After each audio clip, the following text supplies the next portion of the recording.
Menteri makin mengancam, rakyat makin terancam. Hei, macam-macam.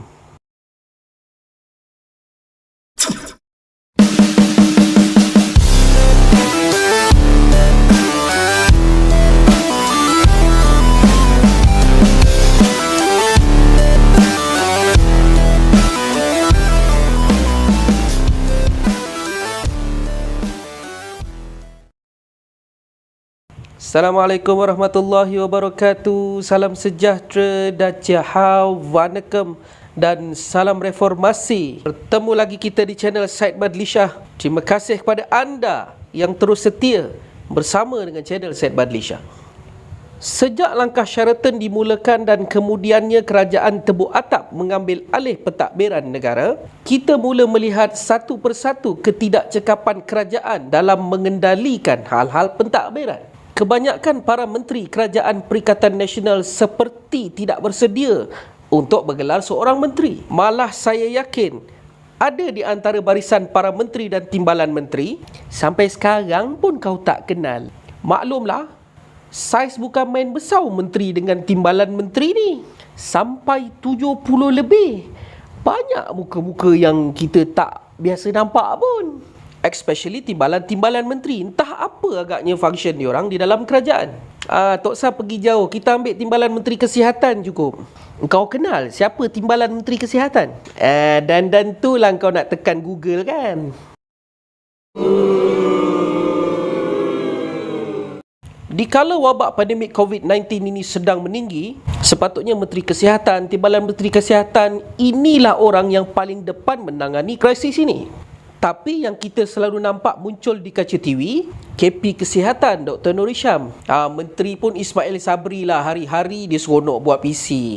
At least ada juga function tu. Itu baru timbalan Menteri Kesihatan. Abang tak tahu dia sihat ke tidak. Belum lagi masuk timbalan-timbalan menteri yang lain tu.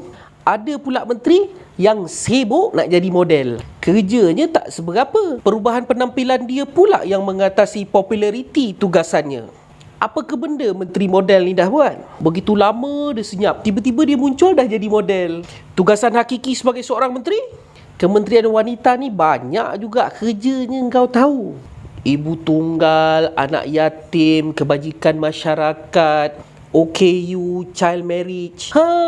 Banyak isu sebenarnya di bawah Kementerian Wanita ni. Tapi daripada awal dia ambil alih sampailah sekarang, macam abang tak berapa nak nampak pula menteri ni agresif. Kalau nak bezakan menteri yang sekarang dan menteri yang sebelum ini, jauh langit dengan bumi kau tahu.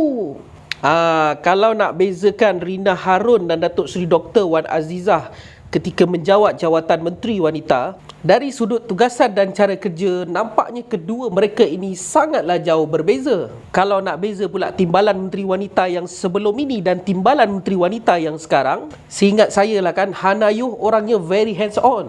Jauh lah kalau nak beza dengan Zailah, timbalan menteri yang sekarang ni. Kadang-kadang abang pun tak berapa nak faham apa benda yang timbalan menteri tengah buat ni.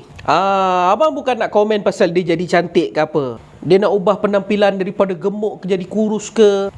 Itu hak dia lah kan. Baguslah dia jadi cantik. Saya langsung tak ada nak sentuh bab dia nak jadi cantik, dia nak jadi model, dia nak jadi kurus. Lantak engkau lah sana.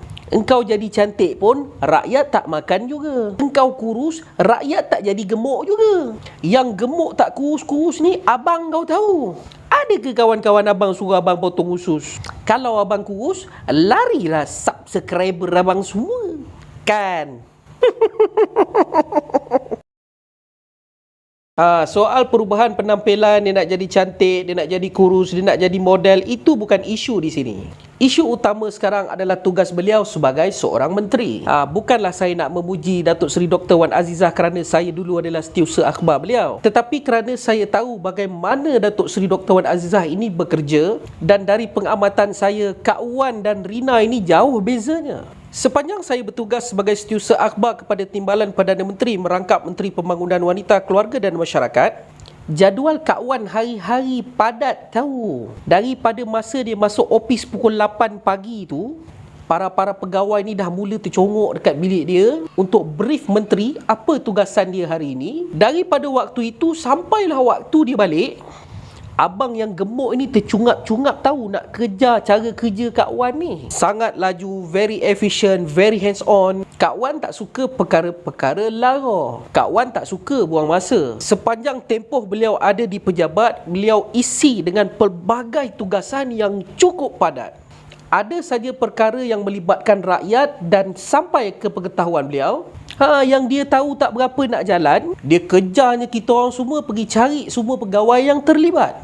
Itulah cara kerja yang tepat supaya kebajikan rakyat terjaga. Mungkin kerana penampilan Kak Wan yang begitu sederhana, menyebabkan Kak Wan tak ada masa nak berposing sebagai seorang model. Kak Wan dan YB Hana lebih banyak fokus kepada tugasan sebagai seorang menteri dan timbalan menteri. Menteri dan timbalan menteri wanita yang sekarang, dia fokus untuk jadi cantik. Itu yang abang tak faham tu. Saya adalah sedikit kisah bersama Rina Harun ni. Masa mula-mula parti memberi arahan kepada saya bahawa Rina akan diturunkan sebagai calon di Titiwangsa, saya pun tak tahulah mana datang makhluk ni. Sebab masa tu sentimen anak tempatan untuk dijadikan calon sangat kuat bermain. Saya dan keluarga memang menetap di Kampung Baru dan berasal di Kampung Baru.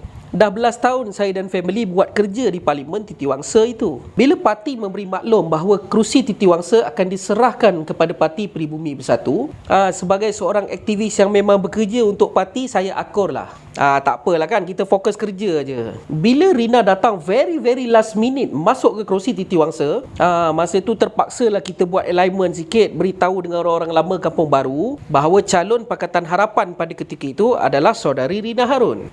Walaupun Parti Peribumi mengatakan bahawa beliau ni anak tempatan, tapi pada ketika itu ramai orang lama Kampung Baru tak kenal pun Rina ni. Tapi kerana gelombang rakyat terlalu kuat, akhirnya beliau menang juga sebagai ahli Parlimen Titiwangsa.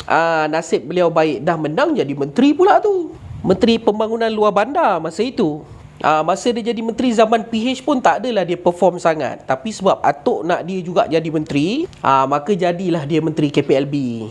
Selepas bersatu mengkhianati Pakatan Harapan, Rina di antara yang kembali menjadi menteri. Saya ingatkan kualiti menteri dia lebih baik lah, maklum. Jadi menteri buat kali kedua.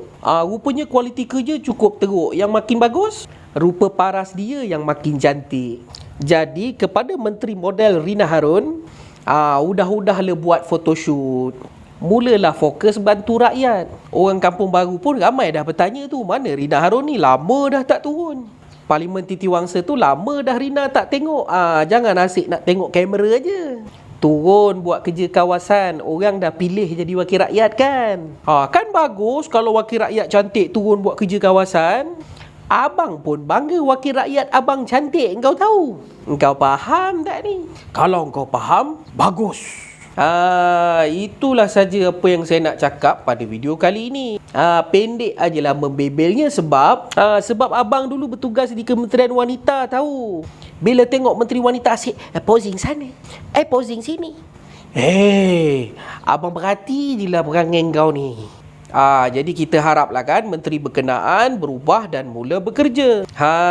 Jadi itulah saja apa yang saya nak sampaikan pada video kali ini. Pendek aja abang membebel. Seperti mana biasa, jangan lupa ikuti video-video saya yang akan datang. Sesungguhnya yang baik itu datang daripada Allah Subhanahu Wa Taala dan yang buruk itu datang daripada Azmin Ali dan kerajaan tubuh atap. Saya sudahi dengan aqulu qauli hadza wa astaghfirullah li wa lakum. Wassalamualaikum warahmatullahi wabarakatuh.